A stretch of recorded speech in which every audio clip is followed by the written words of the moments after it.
Alright guys, first come to Gemini. You can use your Chrome browser or you can use your phone too, whatever you prefer. And paste the first prompt. It will be available in description. You can just directly copy from it and choose the free model, then process it. It will take max 30 to 40 seconds if your connection is good. And here's the result. And if you are not happy with the result, all you need to do is repeat the same process, but don't use the same chat. And here's a different result.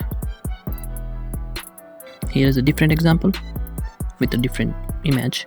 This looks pretty good. I used this one. This is the one I used in my edit. Okay, here's a second prompt, which is pretty cool, I guess. It just makes your character stylized, not the entire background. So it leaves your background original and makes your character stylized. And here is another example. So every time you repeat the process, it will give you a different result. So here is the third prompt, which makes your character stylized as GTA 5 character. This looks pretty good, I guess. So all prompts will be there available in description and you can just directly copy from it. And if you haven't already, check out my Discord server, link in description. And what tutorial you want next, comment down below. Until then, see you in the next one.